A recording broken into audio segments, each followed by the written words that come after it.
are solely their own and do not represent the views or opinions of Blind United. We strive to provide diverse perspectives and discussions on our platform, but the opinions expressed should be understood as personal viewpoints and not reflective of Blind United as an organization. Let's get ready to rumble!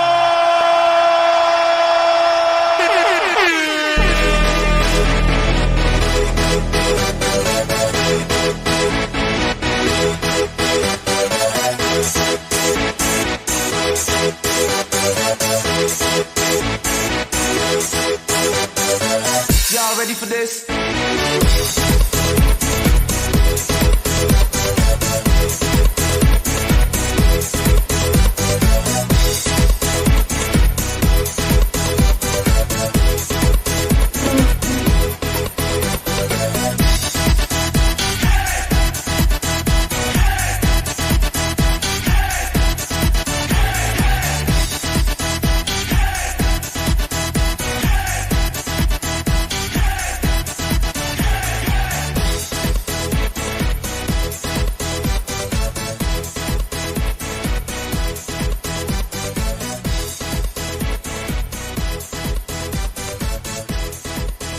Well, good morning, everyone, and welcome to another edition of Coffee Time with Blind United. It is Wednesday, and my name is Ed, and I'm joined in the studio. I got Brittany with me today. Good morning, Britt. Good morning, everybody. I got Miss Carol with me. Hey, hey, hey. And I got Monica with me. Good morning, everyone. And then the man back there pushing the buttons, Mr. Pedro. Yo, what's up, everybody? What's up? So, anyway, again, it is Wednesday. As they say, hump day. We're in the middle of the week, and got a big weekend up in front of us. Tomorrow's the 4th of July, so hopefully everybody has a great 4th of July. Little side note on that, this will be the last coffee time for this week. We'll be back on Monday morning, so everybody enjoy their weekend and all that good stuff. Pedro is traveling today, so he won't be in to do his group tonight. That's the only group we had on the list for today. So bottom line, I guess y'all ain't gonna see nothing. Well, Friday I'll be showing Independence Day on movie night, so hopefully if you're not busy, and come on out and hang out and we'll enjoy that movie together. So but on that note, again, let's move forward. And Pedro's got some interesting articles in there today, and I'm going to go ahead and make an executive decision. We're going to play this whistleblower stuff. You talking to me, Monica? No, sorry. I was trying to tell somebody to go on Blind United. Our media lady. Yeah, right. Social media lady. So yeah. So this story is interesting, guys. Boeing. It has action. It has somebody gets whacked. I don't want to say the M word because sometimes it gets flagged. Yeah, it's just it's a long story, guys. I thought it was interesting when I was reading it, and I was let me bring it to coffee time. So let's hit that dial and check that out. Untimely death of a Boeing whistleblower. Before he died in March, Mitch Barnett cataloged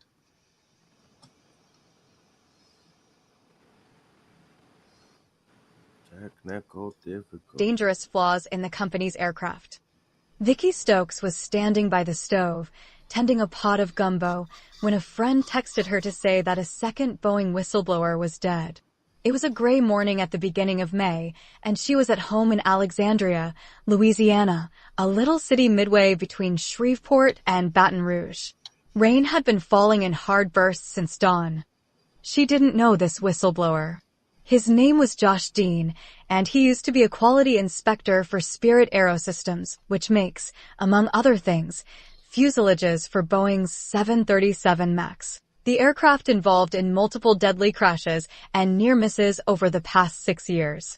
He'd been fired in April 2023 because, he claimed, he had discovered manufacturing defects that his managers preferred not to fix. Serious and gross misconduct by senior quality management, is how he put it in a complaint to the Federal Aviation Administration. Dean was 45 years old and healthy until, in mid-April, he was killed by a rare and aggressive bacterial infection. Shortness of breath progressed quickly to pneumonia. He was sedated and connected to machines for 2 weeks. At some point, he had a stroke and doctors thought that if he survived, they might have to amputate his hands and feet. "That's a terrible way to die," Vicky's son Rodney Barnett said, and Vicky nodded her head sympathetically. Rodney, who was sitting on the couch across from his mother, had gotten texts about Dean's death, too. So had his brothers Mike and Robbie, because the first Boeing whistleblower to die this spring was the fourth Barnett brother. Mitch Barnett was Vicky's youngest son, and like Dean, he was an aircraft quality inspector. He had worked at Boeing for more than 30 years before he retired in 2017, immediately after a doctor told him his heart might explode from stress if he didn't. Since then, he had been telling anyone who would listen, reporters, documentarians, federal regulators, the same things he had been telling Boeing managers for years. So many corners were being cut, so many rules ignored and laws broken, that he feared jets would start falling out of the sky.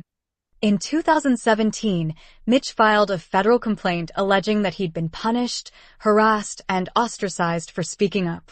As part of the complaint, he was asking for a potentially substantial amount in compensatory damages, pay for the 10 years he'd expected to keep working at Boeing, back pay, and lost benefits. And there were claims for emotional distress and mental anguish, too. He had been diagnosed with PTSD and anxiety, which he linked to the way he was treated at Boeing. "I tried to get him to drop it 2 or 3 years ago," Vicky said. "I was worried. I mean, that's just like David and Goliath. Boeing has fingers everywhere. So, you're fighting a lot of things and a lot of people." But he was more worried about the public safety. He said, "If one of those planes went down because of something I signed off on, I couldn't live with myself." So, Mitch kept at it, year after year. In early March, he was deposed as part of his federal whistleblower complaint in Charleston, South Carolina, where he'd worked at Boeing's 787 assembly plant. He testified for 2 days, occasionally with the fidgety impatience of a man who had relived the same bad memories too many times, but confident, adamant. On the morning of the 3rd day, he was found in the driver's seat of his orange Dodge Ram in a Holiday Inn parking lot, shot once through the head, a silver Smith & Wesson in his right hand. There was a notebook on the seat next to him in which he'd scribbled, among other things, "I can't do this any longer. Enough. Fuck Boeing." And yet, almost 2 months later, on that rainy morning in early May, his death had not officially been ruled a suicide. It was still an apparent suicide, which the news stories that Vicky and her boys were getting pinged about were careful to note. Simply placing 2 facts in proximity to each other, a Boeing whistleblower killed by a mysterious infection weeks after the death of one of the company's most prominent critics, cast a conspiratorial shadow over both. For a few days in the spring, it was not crazy to wonder if one of the world's largest aircraft manufacturers was assassinating its perceived enemies. Vicky believes the truth lies elsewhere. "I don't think Boeing killed Mitch," she said that morning. "But I blame them. They're responsible. They might as well have been sitting in that truck with him, holding the gun, with their finger on the trigger." Mitch Barnett's official first name, the one on his birth certificate and in the legal briefs, was John, and that's what police and newscasters used when he died. But his mother called him Mitch, after his middle name, Mitchell. So did his brothers and most of his friends, unless they called him Swampy, which is short for swamp dog and a pretty good nickname for a guy from Louisiana with a fondness for swamp puppies, or, as they are more commonly known, alligators. Mitch collected alligator heads, real ones, and alligator figurines and alligator decals, and he had a tattoo of an alligator that appears to be busting out of the left side of his chest. When he raced at Evergreen Speedway, near Seattle, he painted his car to look like an alligator and passed out little plastic alligators to kids in the grandstand. And years later, when he raced dirt tracks in Louisiana, he put a big yellow alligator eye on the front of his rig. He had lived half his life far from Rapides Parish and the Cocodrie Swamp, but Mitch never really left Louisiana, not completely. He was born in California, near the Oregon border, but Vicky separated from her husband when Mitch was 2 and she took her boys back to Alexandria, her hometown. She got a job at England Air Force Base, which is now Alexandria's airport, and usually worked a second 1, 2, and sometimes a third to keep food on the table. Her eldest, Rodney, 5 years older than Mitch, kept his brothers in line, which wasn't terribly difficult because they knew how hard their mother worked. Mitch enlisted in the Air Force after high school. He completed 8 months of training, but at the end of that, the specialty he was promised, microwave radio technician, wasn't available. So, they gave him a choice, Vicky said. Either pick another field or get out, and he said, "Give me my papers." He drove a cab in Alexandria for a while until, in the early 1980s, he began a circuitous and serendipitous route to Boeing. Vicky had remarried 6 years before, in 1977, and her husband was a manager with Rockwell International working on the B-1 bomber in Palmdale, California. He helped Mitch get a job with Rockwell working on the space shuttle, which Rockwell built for NASA. Mitch made molds for the heat shield tiles for Atlantis out of silicone and plaster, precision work because any gaps in those tiles put the shuttle at risk of burning up on re-entry. In 2003, the shuttle Columbia exploded after one of the heat shield tiles was damaged. Once Atlantis was complete, in the spring of 1985, he got hired as an electrician for the B-1 project. "I ran wires, hooked up connectors," he said once. Anything, really, to do with wiring. About 2 years into that job, Mitch applied to work on the B-2 stealth bomber at Boeing. He got an offer, but about the time his security clearance came through, someone at Boeing called him. Turned out the company had overhired for the B-2, but there was a job for him in Everett, Washington, as an electrician on the 747-400, if he wanted it. He did. Almost immediately, he started training after hours to be a quality inspector. On June 2, 1978, a Japan Airlines Boeing 747 touched down on a runway in Osaka. It bounced, floating above the tarmac for a few seconds, then the pilot pulled the nose up, a standard maneuver called flaring. But he overdid it, pitched the nose too steeply, so when the plane came down again, the first part to hit the ground, with considerable force, was the tail. 25 people were hurt, too seriously, and the tail section of the plane was pretty banged up. Among the damage was a crack in the aft pressure bulkhead, a dome-shaped panel that helps keep pressurized air inside the cabin. Boeing sent an AG team, airplanes on ground, to repair the 747. Engineers and mechanics worked for nearly 3 weeks to replace part of the fuselage and the bottom half of the pressure bulkhead, and when they were done, a Boeing quality assurance inspector signed off on their work. But that bulkhead had not been properly repaired. 7 years later, in August 1985, it ruptured, releasing a burst of pressurized cabin air that blew off the vertical tail fin and severed the hydraulic lines pilots used to control the plane. This happened at 24,000 feet, 12 minutes after the plane left Tokyo with 509 passengers and 15 crew members. All but 4 of them died when Japan Airlines Flight 123 flew into a mountain at nearly 400 miles per hour. Mitch knew about JL-123. It's part of the canon of Boeing quality assurance, the kind of story managers will tell new inspectors because it reinforces how critical their jobs are, for one, and for another, the importance of complete, detailed records. Boeing's AG team kept meticulous records, which allowed Japanese investigators 7 years later to figure out exactly where and how that bulkhead had failed, which in turn meant understanding how to prevent that same failure from happening again. Josh Dean surely knew about it, too. The major flaw he alleged managers didn't want fixed were holes improperly drilled in the aft pressure bulkhead. The mantra at Boeing, the tradition at Boeing, was never accept, never create, and never pass on a defect, said Dave Kitson, a former quality manager who retired in 2015. The engineering must be perfect. The build must be perfect. Whatever your job, Whatever you were doing, people understood, hey, my family's going to ride on this thing. It's got to be perfect. That's what Mitch was shooting for, perfection. By all accounts, coworkers, performance reports, his career trajectory, he was good at his job. He spent more than a year as an inspector on the 747 to 400 line at Boeing's plant in Everett, then moved to receiving, where he made sure incoming parts were up to spec and traveled the world to check out manufacturing facilities at Boeing suppliers. From there, he moved to what was called the planning group, which figured out how all the inspections could best be done. Then he became an auditor, basically making sure the entire inspection process, the people and the procedures, was working correctly. When he was lead auditor for receiving inspections, he developed an 11-course curriculum to train new auditors. After that, he was promoted into management, overseeing quality in the production of 747s and, finally, managing the inspectors in receiving. He was able to do all of that, notably, without being a prick. He was the consummate professional, Kitson said, and yet he was a folksy kind of guy, the way he approached it. It was a strange mix.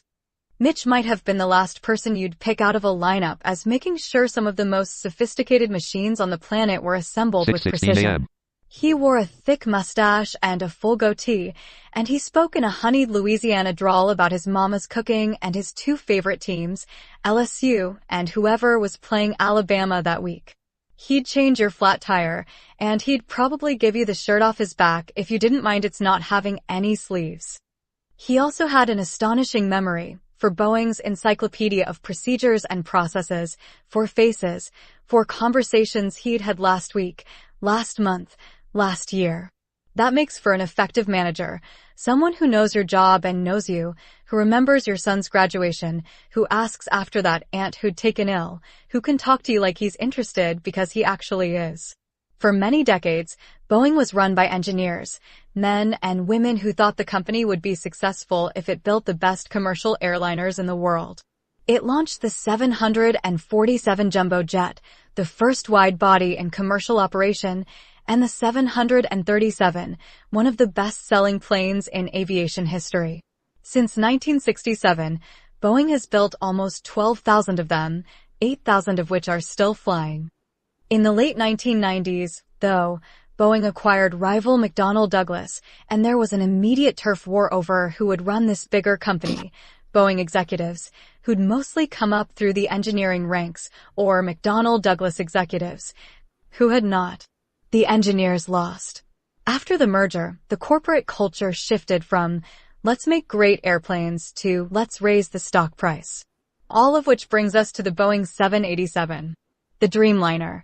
First announced in 2004, the 787 is a wide-body jet that burns 20% less fuel than the comparable 767. It was built with new materials, carbon fibers, and lightweight composites instead of aluminum, and it was assembled in an entirely new way. Rather than relying on a small number of outside suppliers, Boeing outsourced almost the entire design and construction of the 787 to a network of 900 subcontractors. The wings were made in Japan and the flight decks in England, and this company made the power systems, and that company built the tail, and so on. Some of the suppliers, it turned out, didn't know what they were doing. For example, one subcontractor didn't know there was a lead time in sourcing a certain type of fastener, which held up production for months. Also, Boeing tried a new funding model. Developing an aircraft costs billions of dollars, none of which, typically, is recovered until the plane is delivered to the purchaser.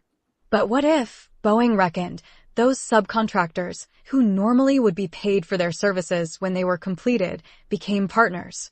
What if those billions in risk were spread across hundreds of other companies that also wouldn't get paid until the planes were delivered? It would probably look good to accountants and investors, but it made Boeing vulnerable to all other companies' delays and failures. Now back to the coffee time crew. I told you it was a long one.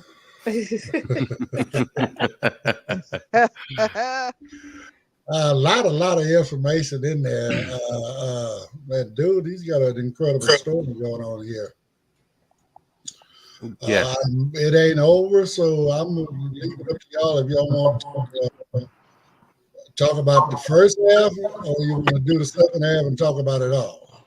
Let's talk about this one because it was a lot of information, and yes, the fella didn't got actually murked by Boeing, but the stress, he ain't probably not able to get other jobs and things like that.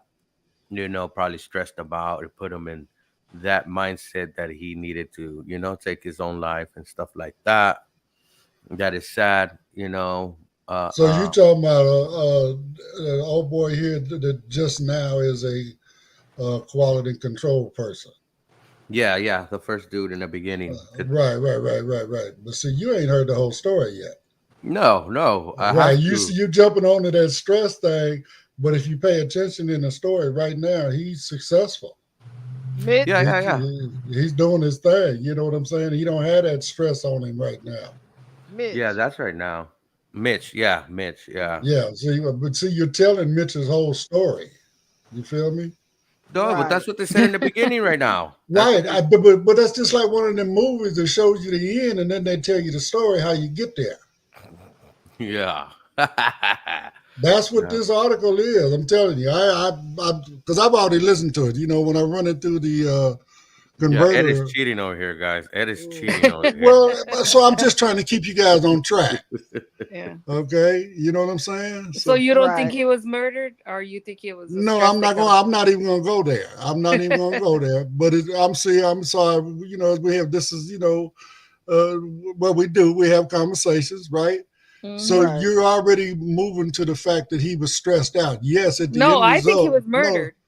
No, again, I'm just trying to keep the whole story right. You start. Damn, I'm sorry. Y'all got me all twisted up. You got yourself twisted. Anyway, the story. See, I think the problem is they started the story with his death and the stories behind his death. Yeah, you understand what I'm saying? Mm-hmm. Right. And then they jumped into telling his actual life story. Yeah, because he actually became successful, even though he was not able to do the whole army thing. He found a job, that he was good at. Right. He had fun. He did his race car thing. Again, he had a lot of fun. He was a stand-up dude. Yeah, he was a stand-up but dude. Then once he really moved into being serious about this, airplane building stuff, he just kind of continuously advanced. And right now where we just took our break, he's actually doing really, really well. But they're telling two stories now. They're telling two stories of Boeing and Douglas merging. Right. And shifting from quality to bottom line and money and you feel what I'm saying? Worried about the quality of the parts. They're worried about the stockholders and how we can keep paying for these planes that we can't afford. So let's add everybody else in here. So I mean, it's a great story. It is. So maybe I should have directed it. We do need to listen to the second half, and then that way we're more informed and we can really see, how it all really worked out, how we got to that point.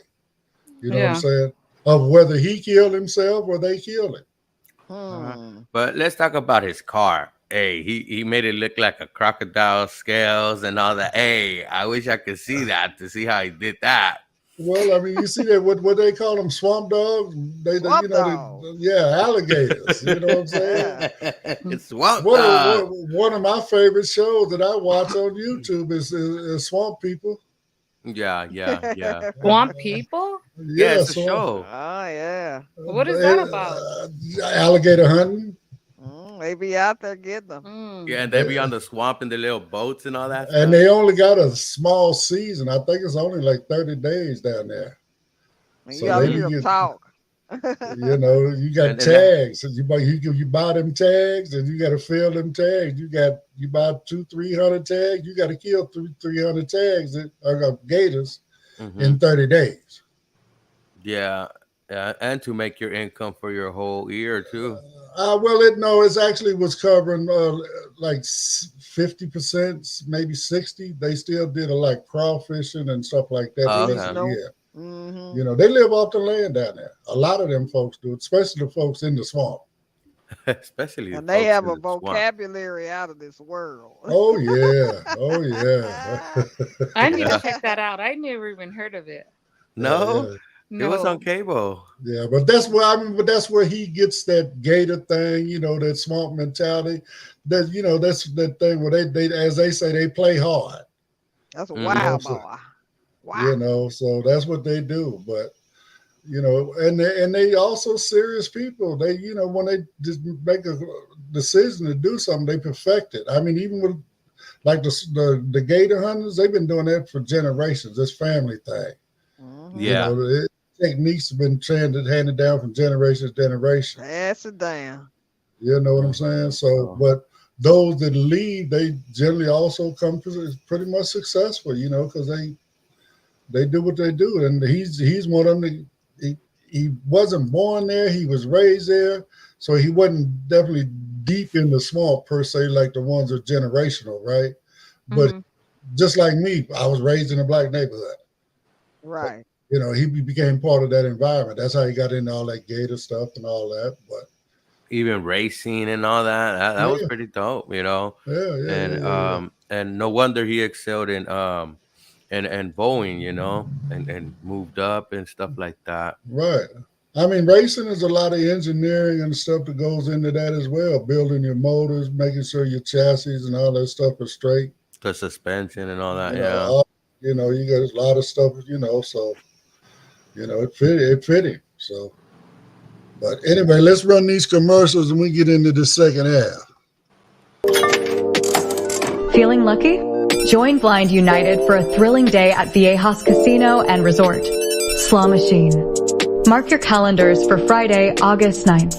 We're rolling out from 2 locations, Montclair and Buena Park at 9 a.m. sharp, so don't be late. For just $21, you can enjoy a ride filled with fun, refreshments, and the chance to win big. Remember, space is limited, and the deadline for your payment is July 20th. All bookings are non-refundable after July 20th. Bring your poker face and your ID and get ready for a day of excitement and entertainment. No worries about the drive. We've got you covered. You can just relax there and back. Book your spot now. Contact Cheryl at 909-821-9589, see Thurston74@gmail.com or Pedro at 323-631-2122, P. Aguilera at blindunited.org. Let's hit the jackpot together. You can sell your payments to Blind United Incorporated by using the email blindunited2022@gmail.com. If you'd like to know more about Blind United, you can visit our website at blindunited.org. You can email us at info@blindunited.org. You can call us at 909-846-8825. You can follow us on Instagram at Blind United Interest Groups. You can follow us on X at Blind United 22. You can watch our YouTube channel, Blind United. You could join our Facebook group, Blind United Interest Groups, or you can follow our Facebook page, Blind United. Blind United.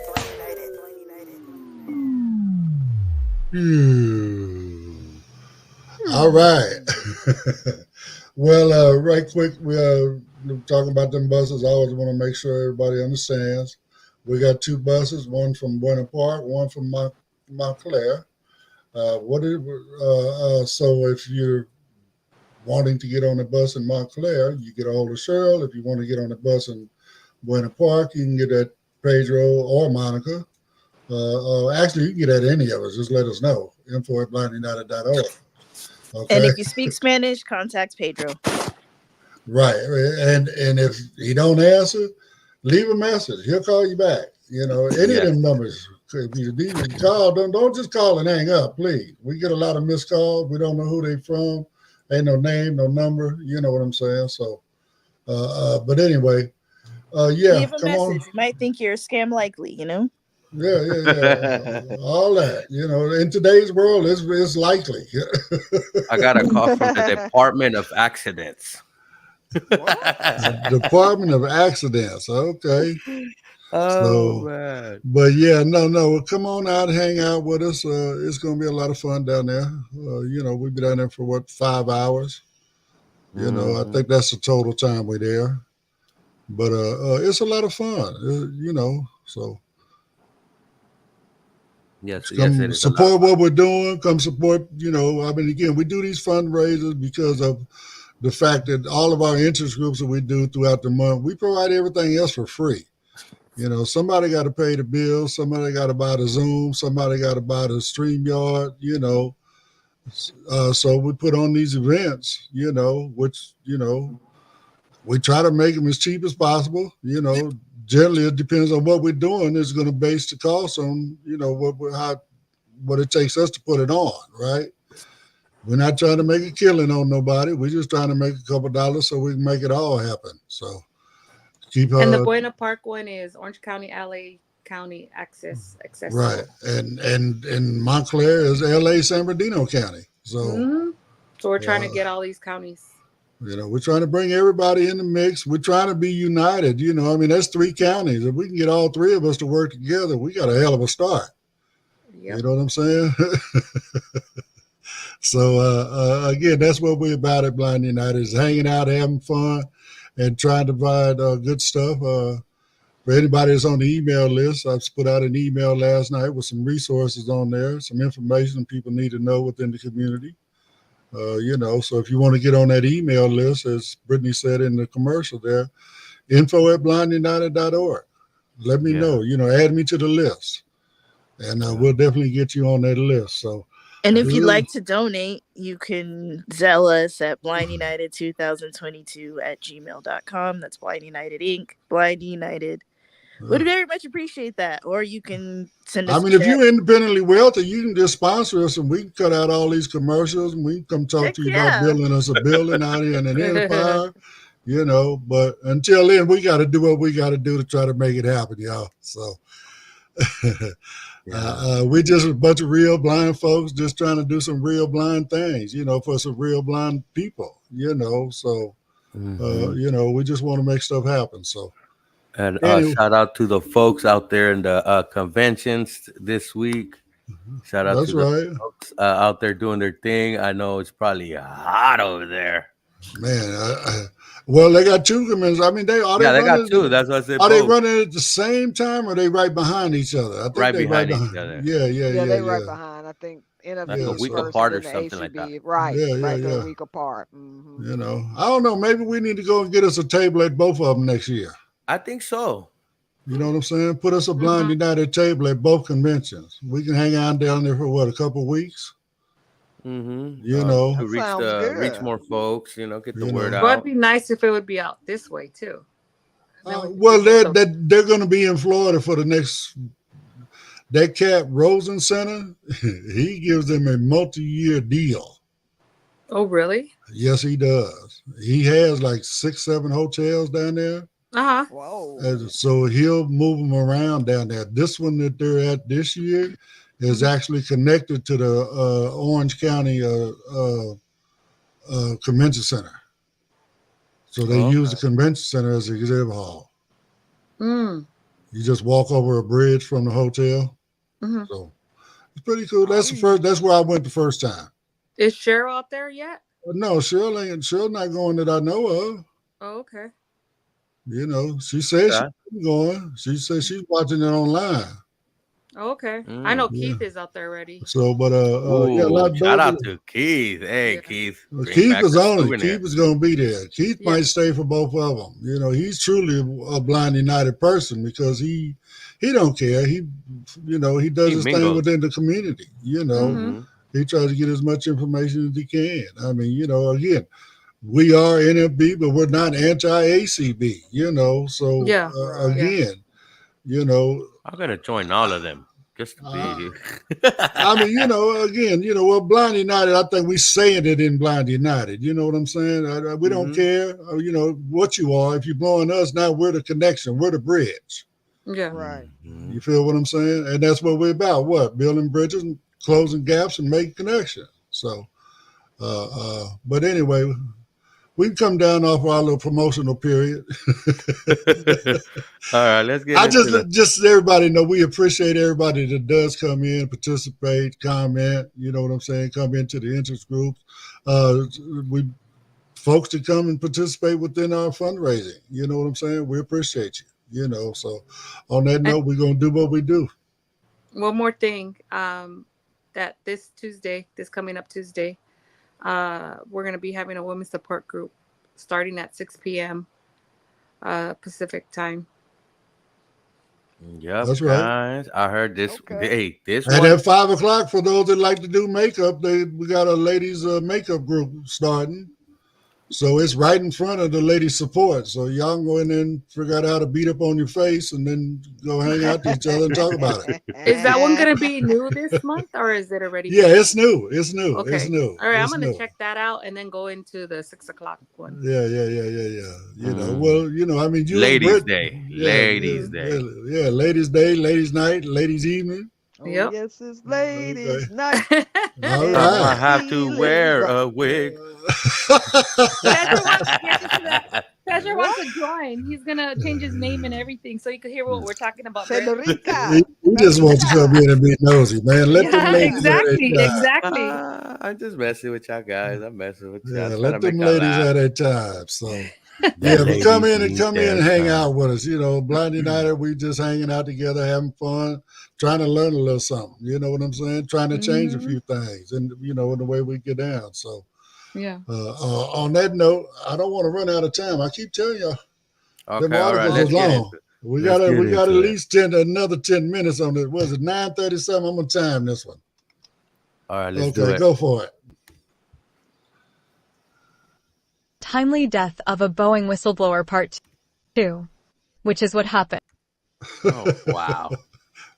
Is that the the same magic one? button. And untimely death of a Boeing whistleblower. Yeah. Before he died in Oh wow. Boeing doesn't want us to talk about this. I untimely know. death of a Boeing whistleblower don't. Part 2, I know. which What's is what going Let me see happened. if I can, The first- make it play. It's going. No, it stopped. No, but it's not starting yet. That's crazy.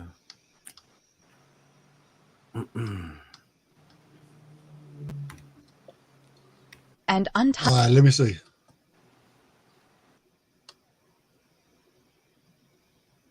It ain't playing.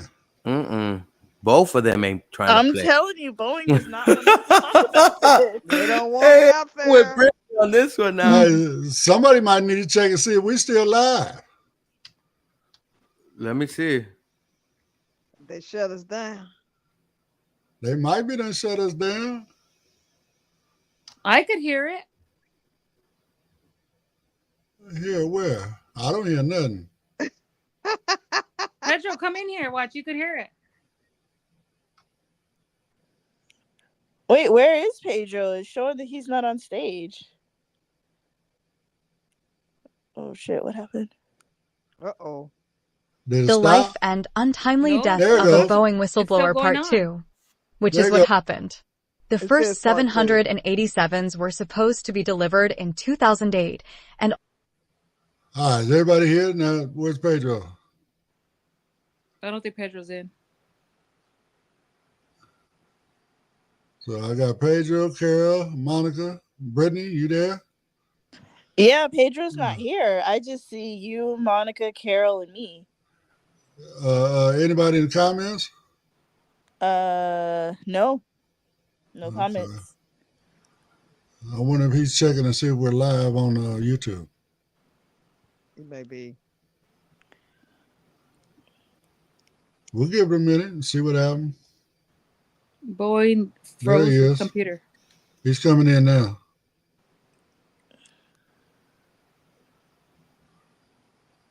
I just heard a bump, so he just popped in. He just got to add himself. Hey guys.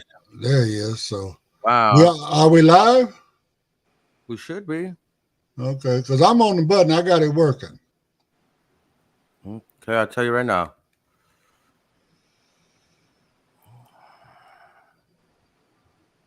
Make sure they didn't shut us down. They might have. I don't think so, though. No, we're live. Okay. I'm going to hit the button and we'll move on. Almost 2 years later, there hadn't even been a test flight. Part of the problem was a bottleneck at a company, Vought Aircraft Industries in Charleston, that built 2 sections of the rear fuselage. Boeing ended up buying that facility for nearly $1 billion, then broke ground on a brand new factory nearby to do the final 787 assembly. It certainly didn't escape executives' notice that South Carolina, unlike Washington, is a right-to-work state. It was at that point, with the Dreamliner years behind schedule and billions over budget, that Dave Kitson hired Mitch Barnett to help set up the quality assurance systems on the 787. Oh, he was tickled, Vicky said on that rainy morning in Louisiana 2 months after Mitch's death. He was the proudest person in the world. He loved Boeing until, well, he even loved it when he first got to Charleston because he was excited about being on something groundbreaking, you know? But it was after they started production that he became disillusioned because it was so different than what he was used to. One of the first differences, and a significant one, was the way senior managers wanted inspections to be done.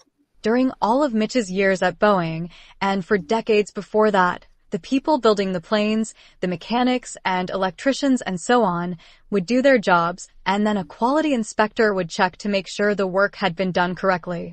If the inspector found something wrong, the mechanic would fix it and the inspector would make a record of the whole sequence, the nonconformance, the subsequent corrective action, then the final approval.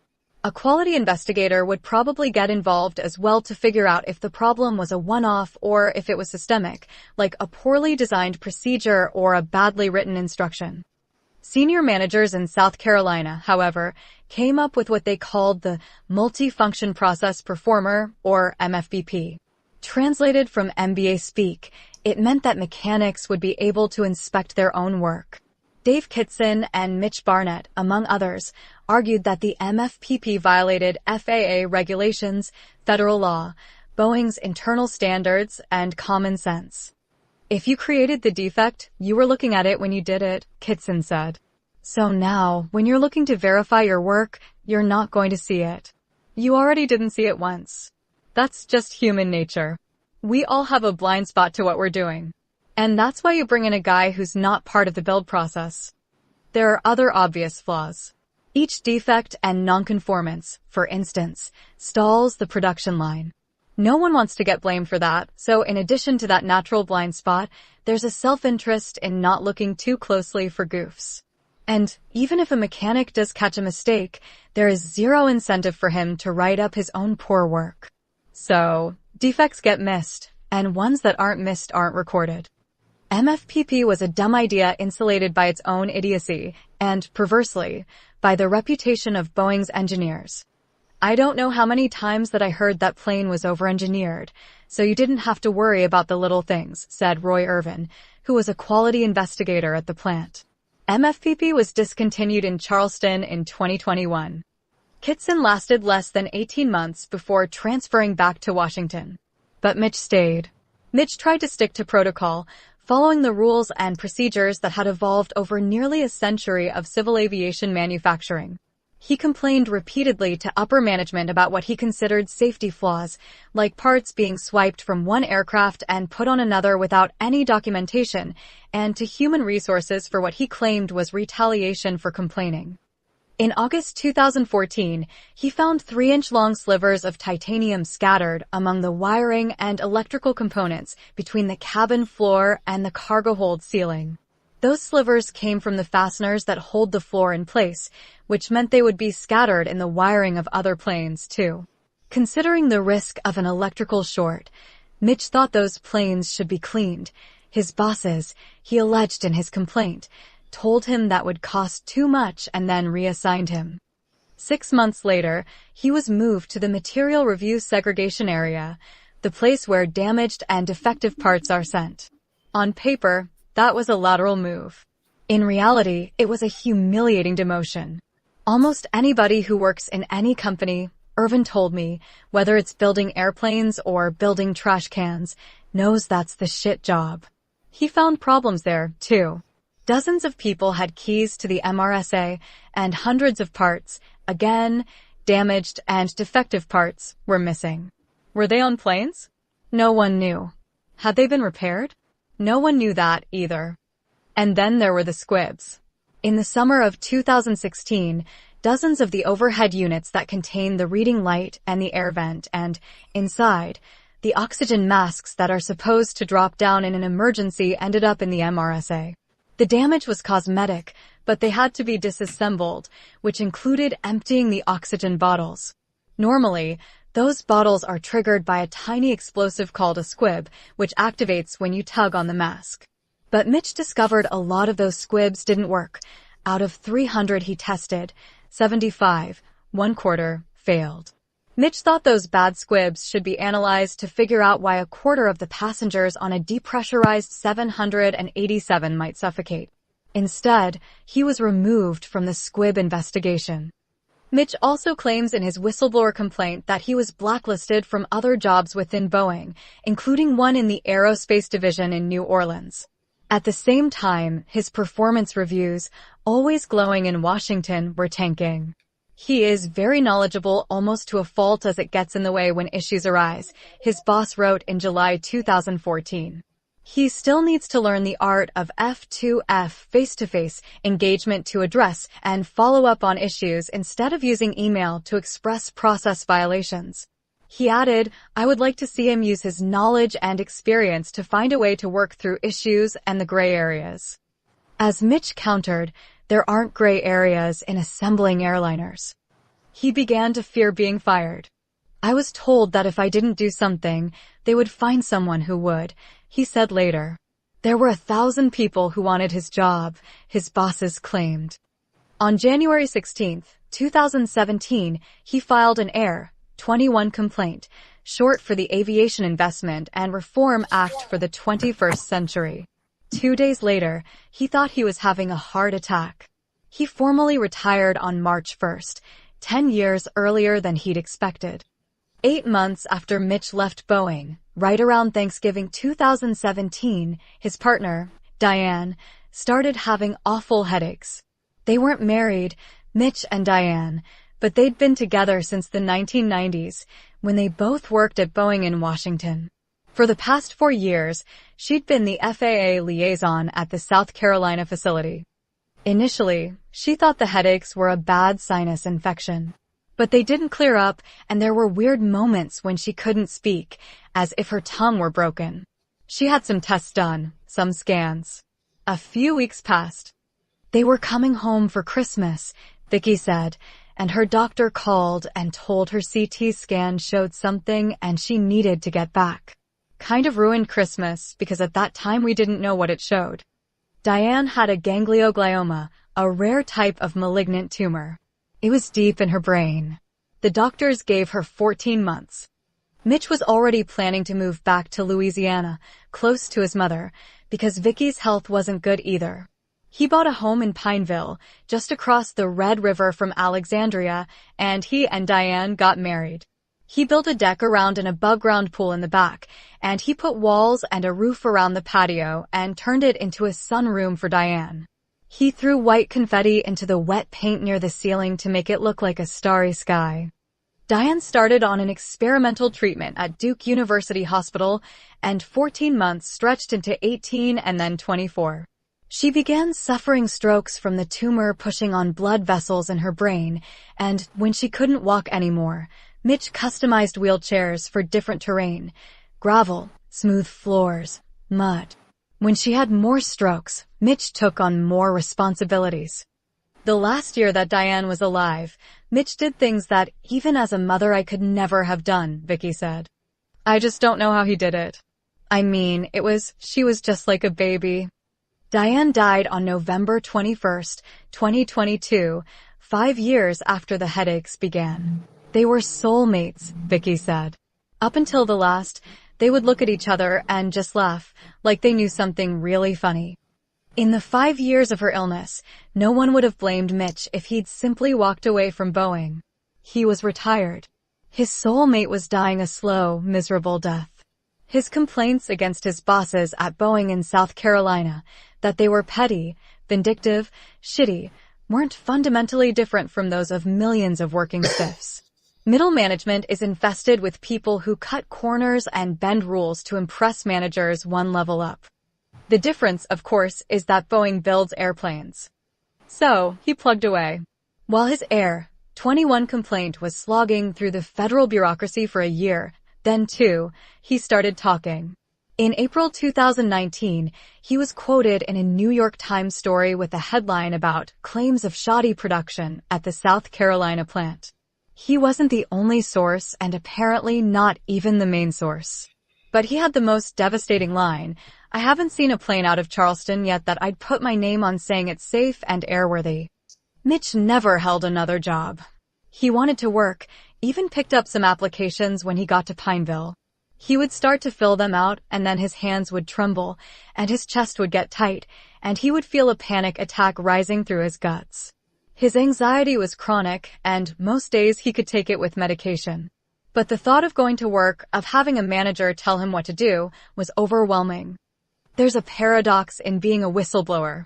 The personality traits needed to be a whistleblower are exactly the personality traits that don't work for surviving being a whistleblower, said C. Fred Alford, a University of Maryland professor emeritus and the author of Whistleblowers: Broken Lives and Organizational Power. To survive being a whistleblower, you have to be somewhat cynical and able to separate yourself from the mission. Yet those people, the cynics, don't speak up to begin with. Mitch was a smart man, well-seasoned, and he reasonably expected his managers in South Carolina would maintain the same standards as those in Washington. When they didn't, Alfred said, he saw the world with its cover ripped off. And he saw the world was corrupt and people lied and took terrible chances, and some people, when they see that, it spoils everything. In an ideal world, Mitch would have gotten a bonus, or at least a firm handshake, for discovering safety flaws. Instead, he was exiled to the busted parts room, blacklisted, given impossible assignments, and mocked.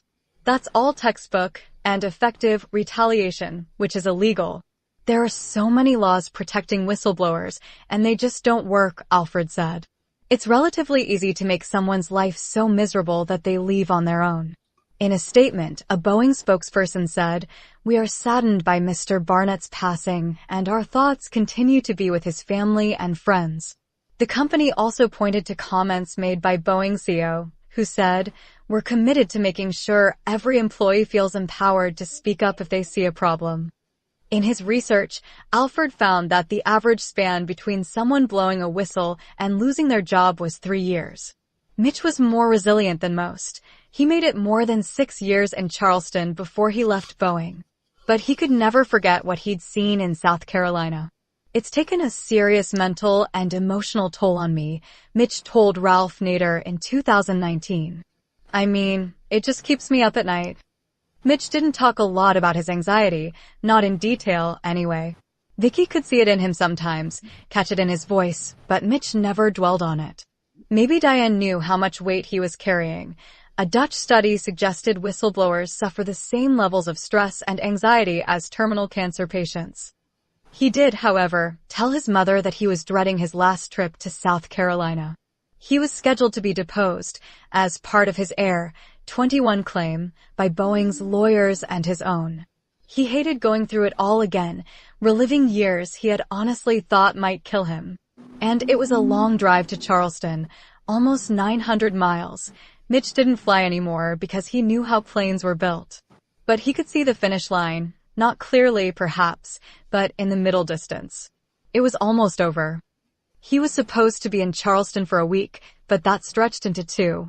Finally, on Thursday, March 7th, Mitch sat down in a law office's conference room to answer questions asked by Boeing's attorneys. They started at 10 in the morning and kept at it until after 7 that evening. In the transcript, Mitch appears agitated here and there. "I'm going to ask you to slow down," a Boeing lawyer says when Mitch is on a tear about falsifying build records, but not flustered. He knew what he was talking about, and he'd kept notes. The last thing Boeing's lawyers asked Mitch about were his media appearances. They noted that he'd been quoted in newspapers and appeared in Downfall, a Netflix documentary about Boeing. "Do you enjoy doing that?" Not really, Mitch said. But I think it's important to get the information out. That doesn't cause you stress and anxiety, talking about those issues with the media, terminal cancer patients. Absolutely. But you do it anyway? Right. For the record, since it was the next question they asked, no, Mitch never got paid for any of those interviews. The next day, Friday, March 8th, one of Mitch's attorneys asked the questions. Brian Knowles started at 11 a.m. and continued until almost 5 p.m., coaxing out the details in Mitch's story. Of the 40 alleged instances of retaliation, Knowles had worked through half. But they had to break for the night. Everyone knew Mitch wanted to get home by Sunday evening, so they gave him a choice: come back in a couple weeks or finish up in the morning. Look, Mitch said, let's just get it done. Mitch's other lawyer, Rob Turkowitz, walked him out to his truck, the orange Dodge pickup. Mitch looked tired. I asked him how he was doing, Turkowitz told me. He said he was doing all right. They planned to start again at 10 o'clock Saturday morning. Mitch picked up his dinner at Taco Bell on his way to the Holiday Inn, where he opened his door at 7:36. He left a little more than an hour later, leaving the Taco Bell cup dripping condensation on the table. At 8:45 Friday night, hotel security cameras recorded his orange truck backing into a parking spot. There is no footage of him getting out or anyone else getting in. Rain came down Saturday morning in great biblical sheets that flooded the streets. When Mitch was late for his last few hours of deposition, Turkowitz called his cell phone. No answer. He called his hotel room. No answer. He called the front desk, asked someone to check his room. Mitch's bags were packed, and the Taco Bell cup was dripping on the table, but the room was otherwise empty. Turkowitz asked if Mitch's Dodge Ram was in the parking lot. He waited on hold for a minute or two before a voice came back on the line. The truck is here, she said, and I've just called 911. I can't give you any more information than that. Mitch was behind the wheel. He was wearing jeans and a sleeveless shirt. The truck was out of gas, but the cab was still warm. So was his body. There was a notebook on the passenger seat. Mitch's last words were inside, not so much a crafted suicide note as last-minute declarations. Below, fuck Boeing, he'd written, family and friends, I love you all. On one edge of the page he wrote, and I wasn't stoned when I wrote this, really, and on the other, somewhat incongruously, he put Trump 2024 inside a small box. On the opposite page, he had a final request: bury me face down so Boeing and their lying ass leaders can kiss my ass. One afternoon a long time ago, when Mitch was 8 or 9 years old, the police called his mother down to the station. The policeman came out and he was laughing, Vicky said. He said, I have to tell you one thing. You raised an honest kid. Mitch and another boy, the officer told her, had been picked up because someone saw them throwing rocks at a glass door in a vacant house. When the police asked the other boy, a preacher's son, no less, if that was true, he said, no, sir, he didn't know anything about it. Then we asked your son, the policeman told her, and he said, yeah, I threw a rock, and that sucker didn't break, so I threw another one. Vicky laughed when she said that story. He was always honest when he got caught, she said. It was just stuff like that with him. He was just, and the laughter faded, and there was a pause, a beat too long. They said that story at his funeral, she said. At his service. Vicky got out of her chair and went over to the window. For a while, she said, it's almost like you're talking about somebody else. She pulled back the curtain, letting in the light of a gray Louisiana morning. And then you realize it's your baby. Her phone pinged again, and she read a text. It's on Fox, she said, about that whistleblower dying. It was everywhere by then, and always with the same subtext. Here's an eyebrow raiser, they said on Fox and Friends. A second Boeing whistleblower now dead after experiencing a brief illness. There are still people who believe Boeing murdered Mitch, and there probably always will be. You're not writing anything that's gonna get them sent to my house next, are you? One Boeing manager asked. And it's true that Mitch told some people, if anything happens to me, just know it wasn't suicide. To me, that sounds like fear, mixed with bravado, mixed with dark humor to camouflage his rattled nerves. It doesn't sound like a prediction. But one of his friends repeated that line to a local reporter, and then it got picked up by some of the national news outlets, and then the idea became a permanent part of the story. Mitch's bags in his hotel room were already packed for the drive home, and he had a lot to get back to. That was a lot. He had to relieve a friend who was looking after a stray cat and 5 kittens he had taken in. He was helping to build a new dirt track rig for his niece Katie. The 67 AMX in his garage was finally fully restored, just needed the side mirrors put back on, and his fridge was stocked with White Claws and beer. In a couple months, the gardenias out front would bloom. Vicky and her husband planted them as a Christmas gift. Mitch loved gardenias. He killed himself instead. In hindsight, even before the police finished tearing apart the orange Dodge for clues and the coroner traced the path of the bullet, it could seem almost obvious. A man with PTSD and chronic anxiety who was still grieving the death of his wife spent 2 full days reliving, in minute detail, years in which he believed alleged managerial malfeasance would likely cause the sudden, horrific deaths of hundreds, perhaps thousands of people. He'd feared the stress would kill him when spread out over 7 years. What would it do when concentrate into 2 days? And there was one more thing, completely counterintuitive, but absolutely real. It was almost over. The really tough part about being a whistleblower is when there's no one left to fight, Alfred said. It's the fight that keeps whistleblowers going, that keeps them alive. It doesn't matter whether you win or lose, it's still over. You've lost what's given your life meaning for years. Except, and this is the worst part, Mitch didn't choose that fight. He loved building airplanes for Boeing until Boeing changed the way it built planes. Those defects he complained about, the titanium shards rattling around in the wiring, and the defective parts gone missing, and the faulty oxygen masks, they're not the delusions of a bitter employee. They're real, documented, and still affecting airplanes flying today. He would just tell me, I can't let it go. This is something that needs to be fixed, Vicky said. That's all he wanted. Had Boeing taken care of this 7 years ago, Mitch would still be there working. Now back to the coffee time crew. Wow, I told you that thing there, it was over 20 minutes for that second half, so luckily this ain't network TV, so. But so again, we back to it. Did he kill himself or did Boeing take him out? I mean, it could also be said that this, again, as Pedro was leading to in the beginning, the stress of the job did it. The stress of, doing what, the fight he had in front of him. But like I said, it was almost over. Yeah. So. That was a good story. I never even heard it on the news. Well, I mean, again, Boeing has a lot of government contractors. They're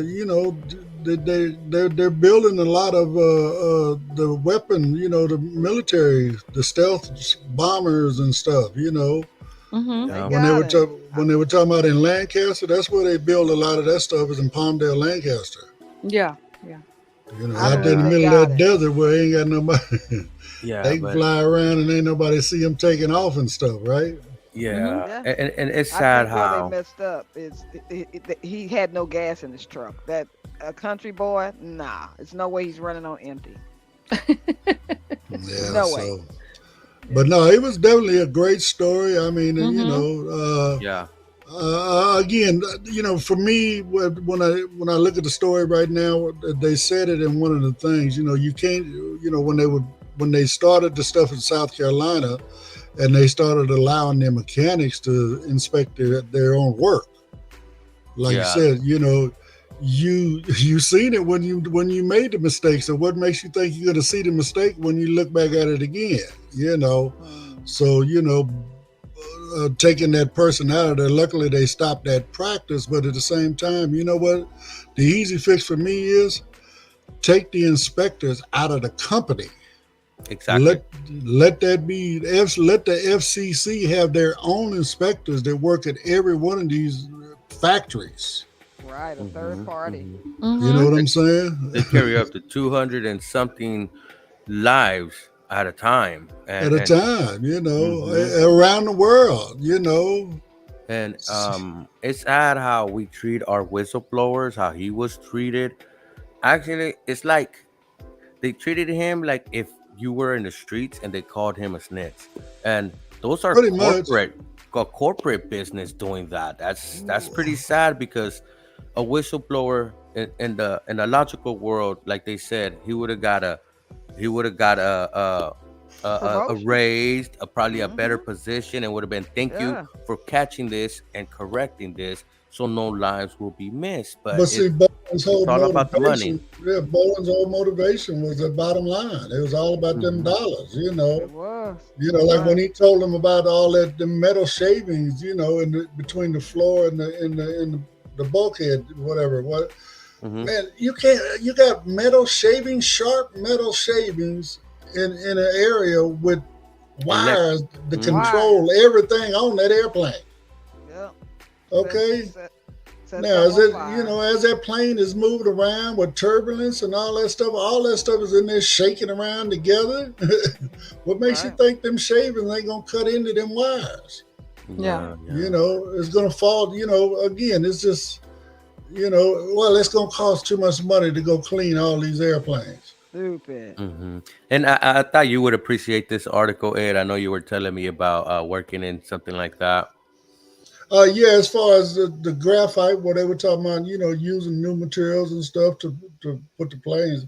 I actually it's crazy. It was a contract, where I spent 8 hours a day for, weeks, months, testing graphite panels, under all, freezing temperatures, extreme heat temperatures. Yeah. Just putting a stress load on them and trying to see at what load do they shear. Okay. Yeah, it was crazy. So, but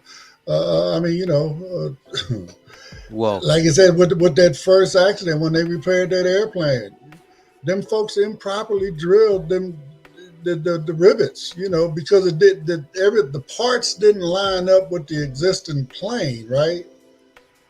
They drilled new holes, or they just honed them out, or whatever, right? So now you got the loose rivets moving around. Hole is too big. Crazy. That's crazy. Make you not want to fly. Yeah, it's crazy how they're able to cut corners and not really care about the lives. The tickets are expensive. We expect these planes to be at 100%. Well, see, but they're also operating on the same stats we're operating on. Yes, we do have accidents where these planes are coming apart, and they do take out a bunch of people at one time. But the number of flights per day, they're playing the averages. You understand what I'm saying? Exactly. Yeah. They're playing the averages. You know what I'm saying? One out of every 100 flights or whatever might have an issue, if that much. I doubt it was even that much. It might be one out of every 10,000 flights. And then plus the FAA is only in the United States. It doesn't cover the whole world. Look what happened in China over there, with the plane took off and only 4 people survived. Right. 500. 500 people. 500 people, only 4. And then if you compare it to car crashes daily, Right. Well, and again, there's still more people killed in cars. Yeah. Every day annually. people are killed, That's but not every day somebody's killed in a plane. So that's how they look at it too. That's the way they look at it. Yeah. So I mean, but again, when you, it's like, it's the whole. If you get into the whole system, it's like even with police, when you have internal affairs, you got police investigating police. True. Yeah. What sense did that make?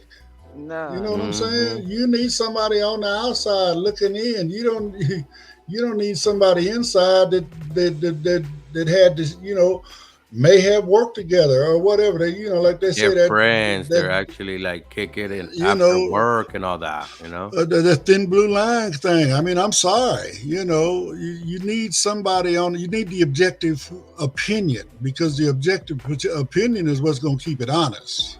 Yeah, it's just like when you go to court and you have a public defender.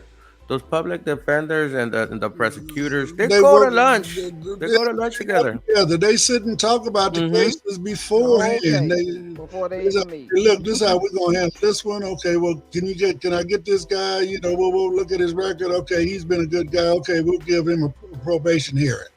You know, oh no, this guy, he's been locked up 3 times. We're gonna give him 16 months, 2 years, whatever. Right, And take an right. account that that's happening not in front of a judge, but No, in one of Over the lunch. conference rooms. In one of the conference rooms on the floor where the courtroom is. They're meeting and going over their caseload so that they can move them through. They're trying to move as many cases. Again, they got quotas. yeah. Ain't that a bitch? They got Ain't- quotas. They got to Yeah. handle They so gotta many get cases. So many done. Depend- That's right.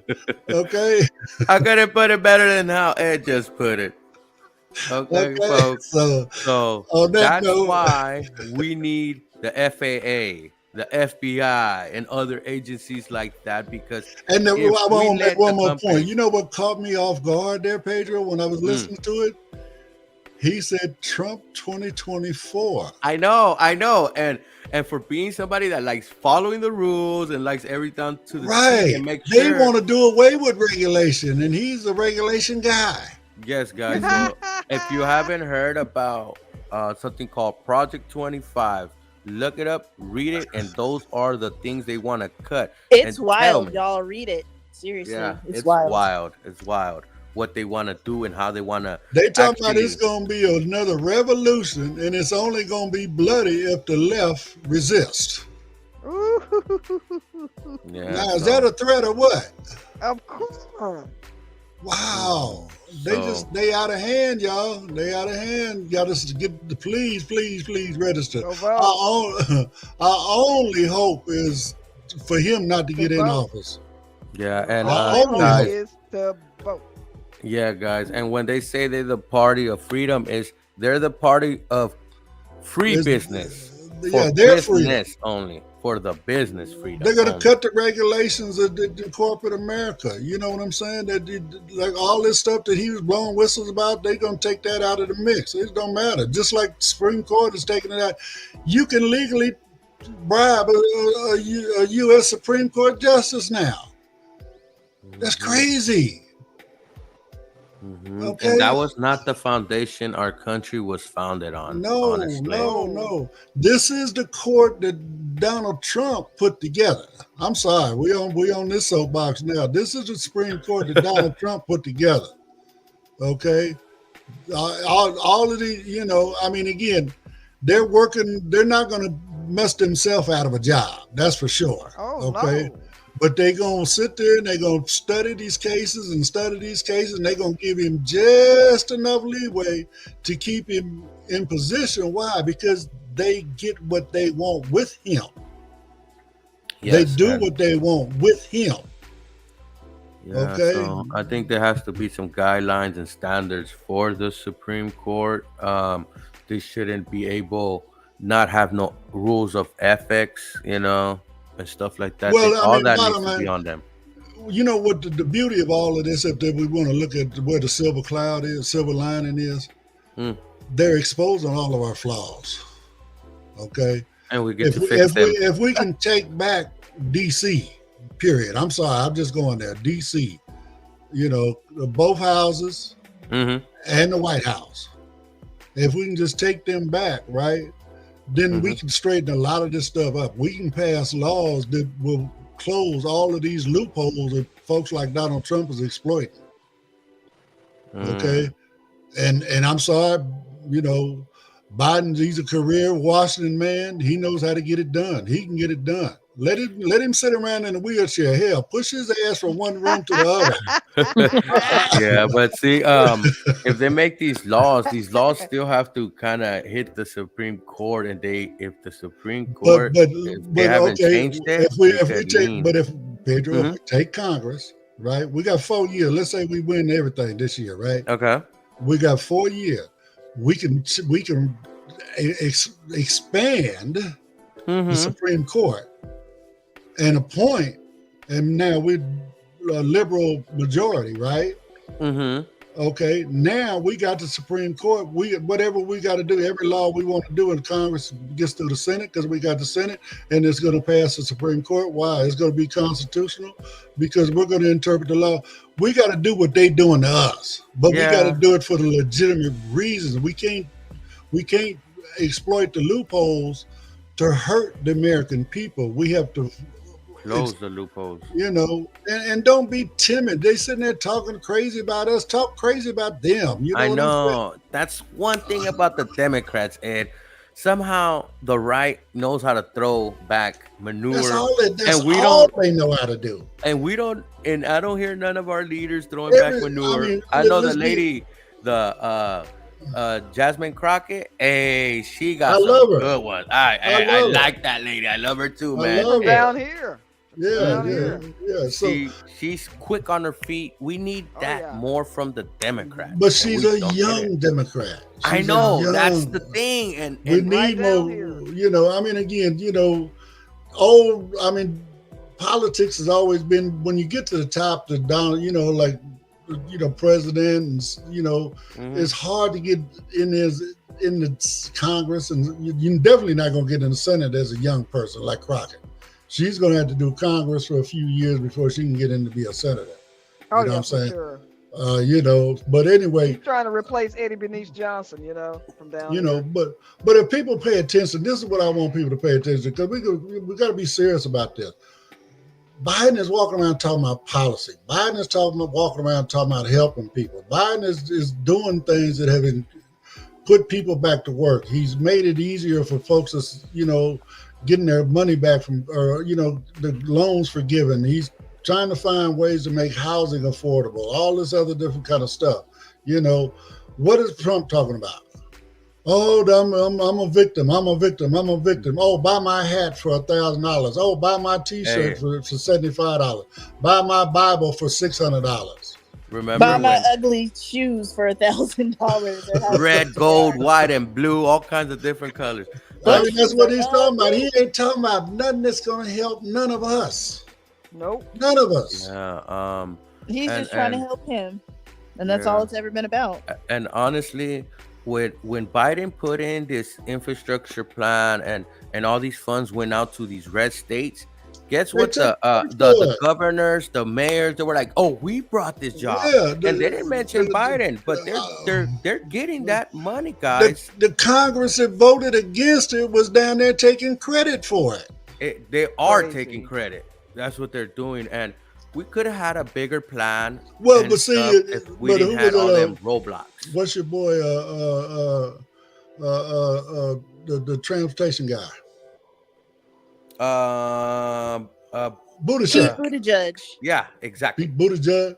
Okay, but bottom line, he put him on blast. No, because a lot, especially the infrastructure stuff, that's his department. So when they was down there, they talking to, it's amazing the way you guys, that you voted against this, but you down there taking credit for it. He was putting them on blast. Biden put him on blast at some point. No, I don't know who did this, but somebody put a billboard next to the construction thing that said, you could thank Biden for this project. Something like that they put on a billboard. It was funny. I was seeing it online. I was like, oh my God. And we need things like that. And as they should. So, but again, I'm not trying to tell you who to vote for. I'm just trying to point out who's doing what. You know what I'm saying? One guy that's trying to do everything he can for the people. He's trying to save democracy. And you got another guy that, and evidently the Supreme Court agreed with him. He wants to be a king. Yeah, and he wants to actually, in his mind, he's like, I could run the United States as a business. I want to be the first CEO. Who knows who's thinking? But think about this, like, stupid. The other dude, the Oompa Loompa is what I want to call him, always been a businessman. He's never been for the people. He's always been a businessman and owns businesses. So when he talks about making things free, making things easier, making things right, he's talking about making things right for the business owner, especially those corporate business owners. And that's who's dropping them. I mean, who was that? He was just talking to the oil industry, and he told them down in Mar-a-Lago. He told him, he said, look, I need y'all to drop $1 billion on me. He said, this is what I'm gonna give you. No shame no more. He's not No even shame hiding no it. more. He's not hiding it. You know, I need $1 billion for my campaign. You know, and his legal fees. And we need to stop Right. subsidizing oil. You know. That's another thing we don't That's need to another do. thing. Why are we paying them to search for what they gonna sell us? Exactly. Already. Exactly. That needs to have been stopped years ago. You That's know, so I think it's $1 trillion business. But anyway, it's been Where- y'all. It was an interesting conversation. Hey, we going out with a bang. Going Hey, out with a little extra for the listeners over these 2 days that we might not be at our live. Yeah. Everybody enjoy your 4-day weekend, and you know what I'm saying. We'll be back on Monday morning. If any of our folks down in convention down in Florida for the next couple of weeks, I know Amos is going to be down there. He's doing demo days at both conventions. So I wish I wouldn't mind going down there for that, but maybe next year we'll do something. Because I know they have Ira down there. They have Everybody's there. Yeah, Everybody's there. You know, everybody's out there, and You get free Ira. I mean, they're doing what they they work a deal. I don't know if the NB Ira is still as tight as they was, but no, this time Ira's not included in the convention. I don't know. Oh wow! So I mean, I think they got the app though. What is that other app? That one that you can use indoors. Good Maps. Yeah, Good they Maps, got Good Maps. Yeah. Yeah, Good Maps. So that's supposed to help them and out. folks, So. yeah, you can find Good Maps in your app store, Ira in your app store, and things like that. But all those vendors be out there in the convention. You know, if you never experienced that, you should go out and experience. Because sometimes it's over 3,000 people. Imagine 3,000 canes tapping that echo floor inside a big old resort right there. You know, it's a different type of experience. So if you haven't experienced, just put your bump guards on. That's all. and watch out for those canes. That's another thing that needs to be talked about the convention with those canes that don't fold. We just can't have them on the floor, and you know that's another thing. You got to learn to tuck them. There's all kind of issues. Where are you gonna tuck in that cane that doesn't fold, Ed? The only other pocket is no. pocket. Put it under the seat. Or Under the hold seat. it up, put it. Right, you can hold it straight up, but again, if you want to lay it down rather than lay it where you put your feet, lay it under the seat to where it's caught by the legs and don't roll under where the people put their feet. Everybody's gonna get confused. What cane is this? Whose cane is this? Well, I'm be honest. It's a straight cane. It's what it is. Some people prefer a straight cane. It doesn't fold at all. It's all about what tactileness is, about what you feel through it. For some other folks, it's about, okay, well, the straight cane represents one organization. You know what I'm saying? So they carry them because of that. Sometimes there's some folks that only carry it at convention. Yeah. Look, okay. So. I'm all good. They want to use that, and you get tactile. That's why I use aluminum, and I like a certain tip to feel the tactile when it's. Well, everybody got their own feel. I went from the aluminum. I used to carry aluminum. Now I got the graphite. I'm with about the to roller get the graphite too because it's tip. lighter. Yeah, it's lighter. But to me, it doesn't make sense that I can't hop in Uber, I can't hop in Axis, I can't hop in something and just fold up my cane and not worry about, oh, excuse me, guys, I'm going to put my cane across the front seat, the back seat. That's right. Come on. Sometimes let's be real. Right. Sometimes it won't fit because, I remember being, I think it was when we were in Vegas one year. The last, 17 or whatever, we was in Vegas. We went to, we was down there getting us something to eat late at night. Hanging out, we had some sighted folks with us. Actually, it was Daryl, right? Mm-hmm. And he spotted this guy. Dude was tall himself, anyway. But I had to go. I'm going to describe him the way Daryl did.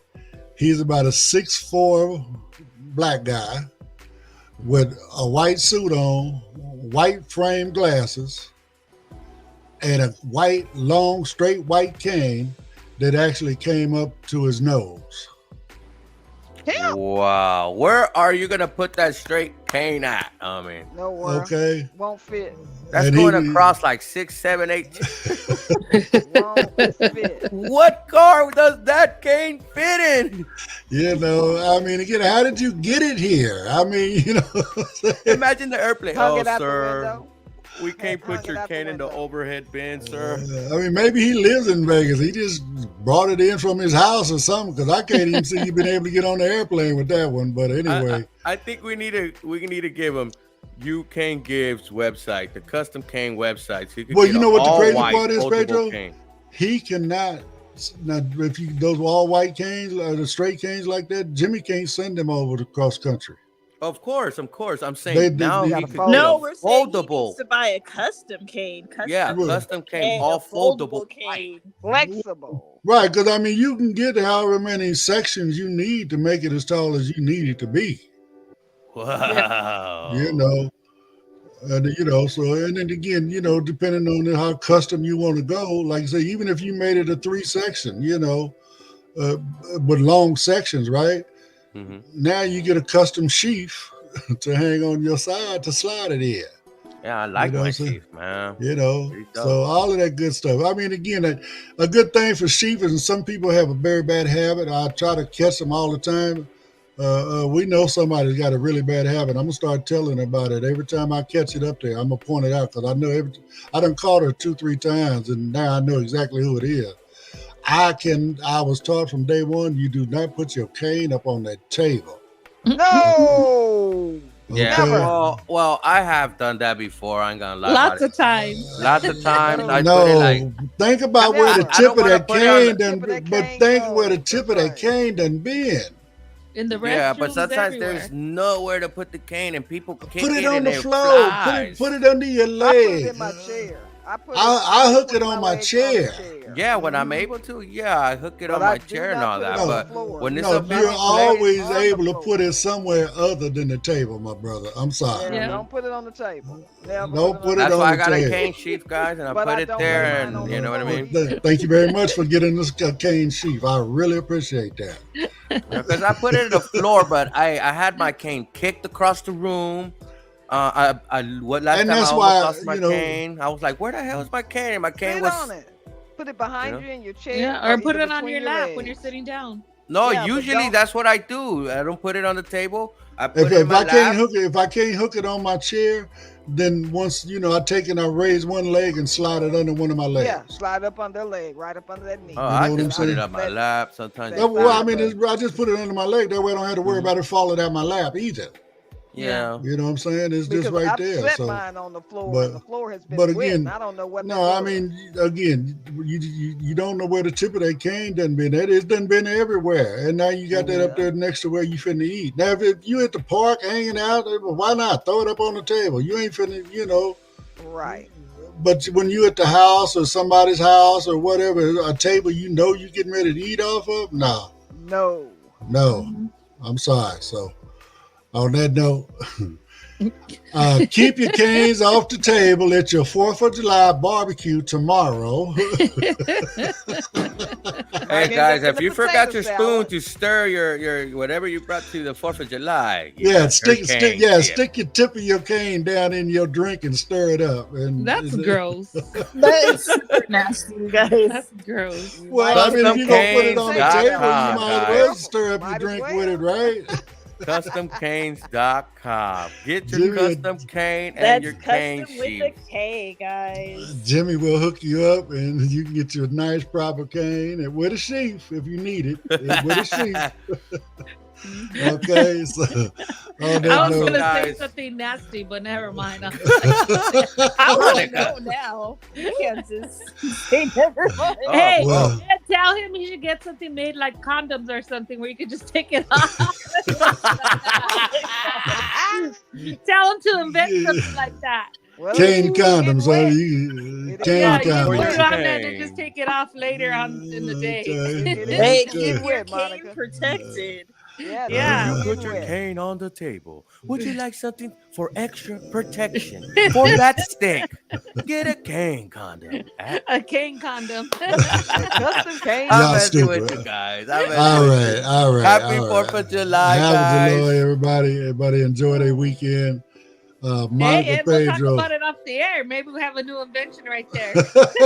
There you go. Really. Well, we will have to do that a little bit later. Well, y'all got to pack because y'all need to get on Yeah. that train in a couple hours. Yeah, we got to pack. We haven't even packed yet. We got to leave So, soon. but y'all, I gotta everybody, go pack something and walk outside, guys. there Whatever. we go. I know. Everybody enjoy their weekend. Have a All right, great happy time. 4th of July, everyone. Be safe. Yeah. Happy You know, 4th. Be Happy safe. 4th. Miss Mhm. Keep Carol, those everybody. dogs. Keep those Y'all dogs enjoy calm it. if you can, because I know yeah, Yeah. especially dogs the bit. guide dogs. You got to protect them, you know, because, you know. Yeah, you know, I hate to say it, but they got Valium for dogs. So, Yeah. Gotta give it to 'em. you know. I know what you really meant, Ed.